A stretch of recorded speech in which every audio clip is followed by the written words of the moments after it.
Kasi ito yung jowa ko.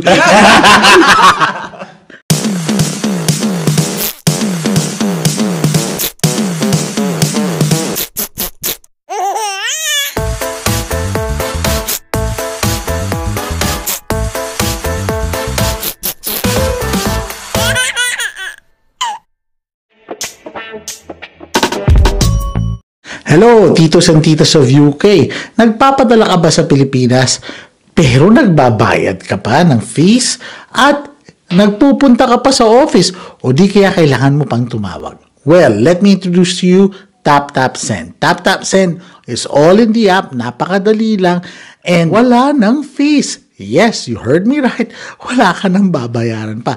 At mataas pa palitan. So, ang kagandahan niyan, pag ginamit niyo pa ang aming code, which is Pinoy UK, you get an extra 15 pounds on your first padala. Yes, you heard it right. 15 pounds, which is over 1,000 pesos na libre. Basta gamitin niyo lang ang aming code na Pinoy UK on your first padala with TapTapSend. So, ano pang hinihintay mo? Mag-tap-tap ka na.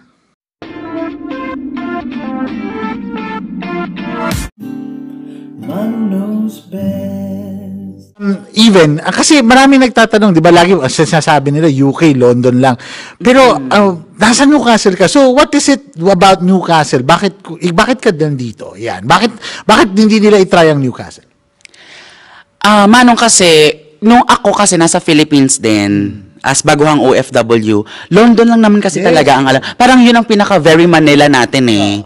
To the point na hindi pa nila yata na-explore na malawak ang UK. So, sa mga nagbabalak pong mag-UK, napakadami pong places dito na same opportunities pa rin as long as you're, willing na mag-explore. Kasi, and always assess your personality muna siguro, Manong. If you want, like, kung extrovert ka, siguro London is really for you. Pero marami po dito mga peaceful place. Ang nagustuhan ko po dito sa Newcastle, it is a combination of a countryside and an urban or city talaga. Like, napuntahan mo naman ang bahay ko, di ba? Kanina. So, pag tumawid ka lang ng bridge sa amin, syudad na, very, very colorful na yung, lively na yung makikita mo. Tapos pag umuwi ka sa bahay namin, talagang peaceful na talaga. And mura po ang countryside. Parang triple po talaga ang price pag medyo south ka. Sa northeast po kasi ako based, Newcastle is part of northeast po. So, ito po ang pinaka countryside ng UK. So, medyo po ang mga bahay dito, mura, afford, and ang lifestyle dito is hindi talagang super gastos kasi walang what do you call this? Walang temptation masyado. Ayun. So, di ba? Tandaan nyo, there's so many opportunities in the UK. Si Kunars na nagsabi niya. Diba? And super bilis po ng career progression dito. Nag-start po ako from Sunderland and then ngayon po ako po ay nag-Newcastle and then my career, progress lang ng progress as long as you're very positive and enthusiastic na tao and talagang career-oriented talaga kayo. Kaya kahit saan ka mapadpad, mapa-London ka man or mapa-Newcastle ka man, as long as driven ka talaga sa career mo, kahit saan ka ipadala, okay lang eh. Sakto. Oh, galing. Thank you. Diba ang galing?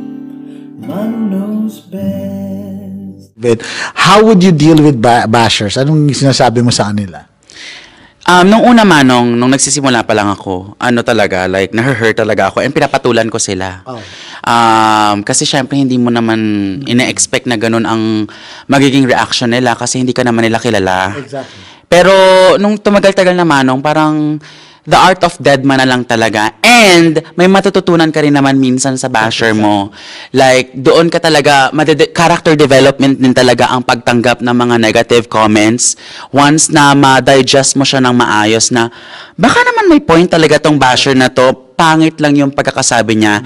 And lagi po nating tatandaan sa mga content creators, wala pong tono ang message. Yes. So, kayo po talaga ang... Kung paano mo tinanggap. Oo, kung paano mo siya... Kasi baka mamaya, sarcastic ang pagkakabasa mo, pero siya, parang fun-fun lang niyang sinabi yon.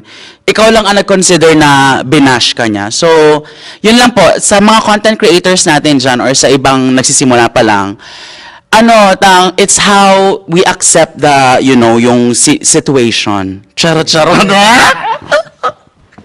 Naglolokohan lang po kami dito. Natatalong mo talaga ako sa tao eh.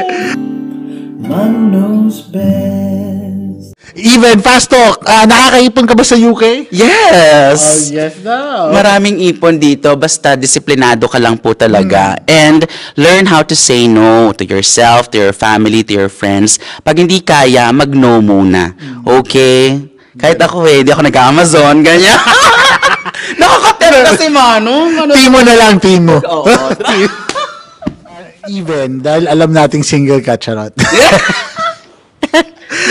Hindi ako sure actually. Bad lang people kailangan malaman. Pinoy or AFAM? Afam. Alam na. Oh. Kasi iba talaga sila. Ang Afam talaga is very caring. Pero caring pa rin naman tayo mga Pilipino. Pero sa akin lang yun. Afam talaga. AFAM it is. Afam it is. Yeah. For Conar. So, sa mga manliligaw ko dyan, ng mga Pinoy, sorry.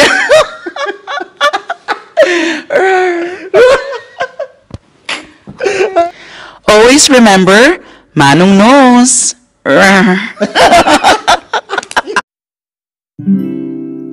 Man knows best, put your worries to rest when staying in the United Kingdom. Man knows best.